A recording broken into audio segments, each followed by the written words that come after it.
Hello, this is Ms. DB. In this video, we are going to look at functions as rules and tables. So we'll make a table of values from a given function.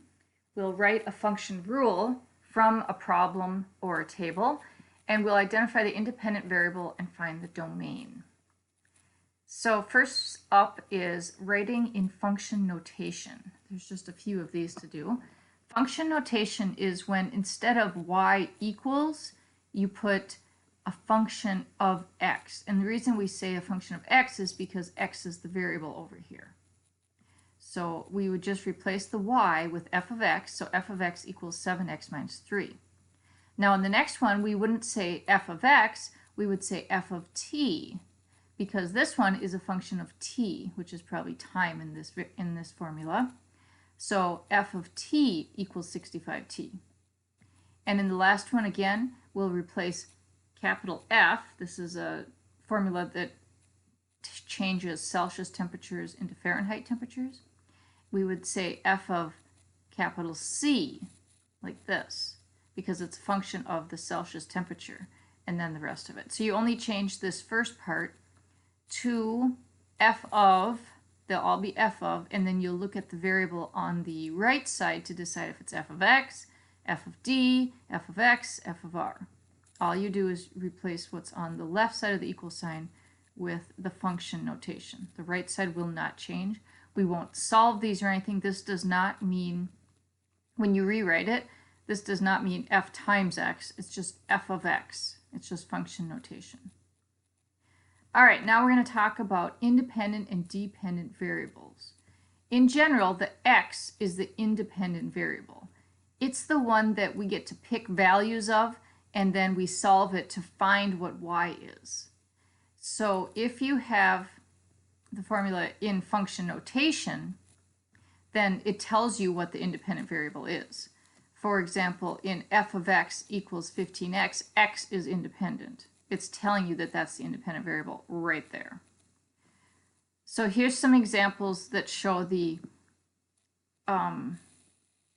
function machine here, or all the different ways that we can talk about the independent variable.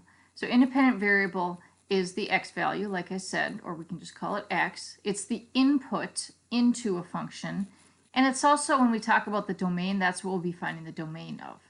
The dependent variable is the y value, and in function notation that would be written as f of x, and that's the output, that's what we get out of the function, and when we find the range, we'll be finding it of the dependent variable. All right, here's an example problem. Carmen attends a school with a dress code. She went shopping to find and found acceptable shirts for $15 each. She has decided to buy up to 5 new shirts with the money she has earned from her part-time job. So the independent variable is the number of shirts. She's going to decide how many to buy. She could buy 1, 2, 3, 4, 5, maybe even 0. The dependent variable will depend on how many shirts she buys. The dependent variable always depends on something. And her total cost depends on how many shirts she buys. So writing a function rule is just writing an equation that would give her the cost, her total cost of her new shirts. So in this case, it would be, if x is the number of shirts, it's f of x equals 15 times x, because every shirt costs $15. A reasonable domain would be, these are shirts, so this is a discrete function. She can't have fractional parts of a shirt. So the domain is, she could buy 1 shirt, 2 shirts, 3 shirts, and it says up to 5, so we stop at 5.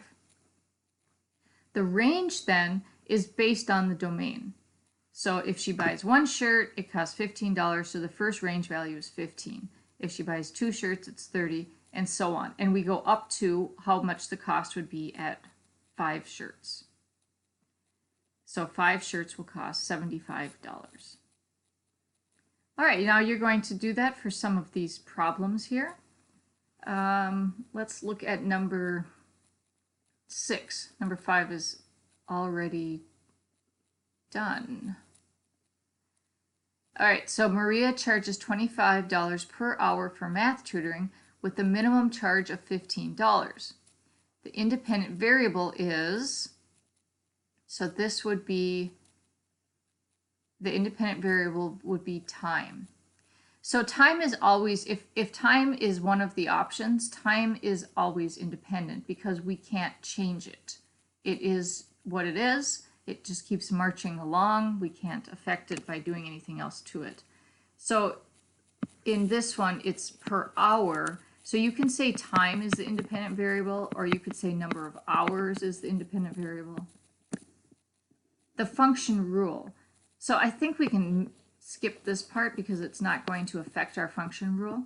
Our function rule is going to be $25 per hour. So if we, let's pick a variable for this. Let's pick, how about t for time? That means that the function f of t, the function of time, is equal to how much she makes an hour times t. Does that make sense? So if she works for 1 hour, she gets $25. If she works for 2 hours, it would be also 25, or it would be 25 times 2 is 50, and so on. A reasonable domain. So domain is referring back to the independent variable, which is time. So what's the least amount of time she might work? 1 hour, maybe 2 hours, maybe 3 hours. So we can write that time is greater than 1 hour. That's all you really have to say for the domain. You could make it a little fancier and say, well, I think that there's a maximum as well. Like maybe it should go from 0 to 40 for the domain. So that would be another way of writing it. You can think about what a reasonable domain would be. Usually in real world situation, there's a little bit of, you can think a little bit about what the domain would be, and it might not be an exact thing. You might have to kind of figure it out. In number 7, again, time is going to be your independent variable. If you ever have time as part of the problem, like anything per hour, time is going to be the independent variable. Now look at the function rule for this one. We've got 2 parts, a flat rate of $40 and then $35 per hour to replace. So this function rule is going to be, I'll start it for you and you can finish it. It's going to be some flat rate plus some amount times the hours. This is a plus sign and this is my variable. So there's 2 parts to that function rule. And then you think about what the reasonable domain would be for Solomon to fix the leaky pipe. In number 8, they give you the function rule, they give you the domain, and you need to find a range. A really nice way to do this for number 8 would be to make a table of values, to put what you're going to use for x in, and then get your y values by plugging in, for x, -2, square it. -2 squared is 4. 4 minus 5 is -1. And then repeat that process for each of these. These will be your range values when you're done. So then you would write that the range is equal to, and you just list the numbers in order and put parentheses at the end, put commas between each number.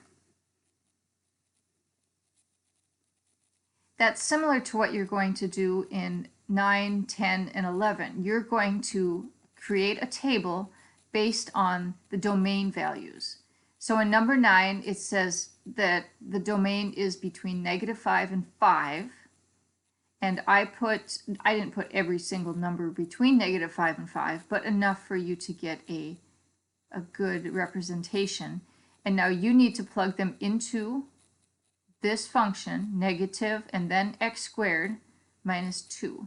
Now be careful when you do that. The negative is in front, so you're going to square the number, and then you'll put the negative in front. So when you take negative and then -5 squared minus 2, you would get negative, and then -5 squared is 25, and then the minus 2. So the first value will be -27. So be careful when you do this that you get the right answers.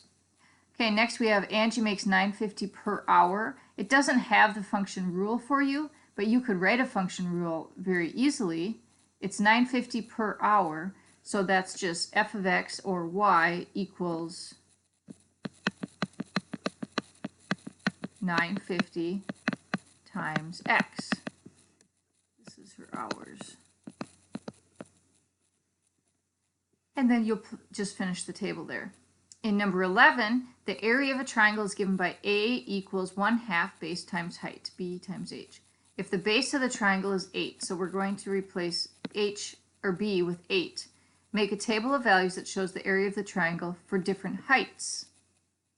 And here is a simplified version of the formula, 1/2 8 with the 8 plugged in.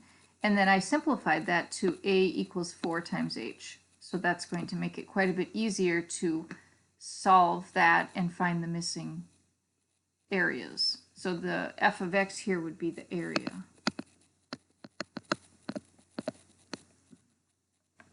Sometimes you have to write your own function rule. We've done that a little bit. So look at the number and what's being done to it in order to figure out the function rule. So from 0 to 15, 1 to 20, 2 to 25, 3 to 30. This one might be you have to multiply x by something and you have to add something to it. I'm not sure what the rule is, but you can look at it and see if you can figure it out. Okay, let's look at the last couple problems. You're going to write a function rule for the situation and then answer the questions about it. Let's look at number 15. Write a function rule for Sherry is saving for her first car. She currently has $515.85 and is saving $62 each week. Write a function rule for the situation. So you would start with the amount she already has, and we'll add to that the amount that she is saving each week. So if we let x stand for a week, we just would multiply the 62 there. B says, can the domain be all real numbers? Sometimes we use all real numbers for a domain, but in this case, she's saving 62 each week. So would it make sense to let the domain be all real numbers, including negatives and fractions and decimals and everything? You decide and write your answer in there. Now C says, how many weeks would it take Sherry to save $2,795? That must be how much the car she wants cost. So you're going to put this part instead of the y, or the f of x if you wrote it in function notation. So you'll write your equation out. I guess I'll go ahead and put the 62 where it goes. And you'll solve this equation for x.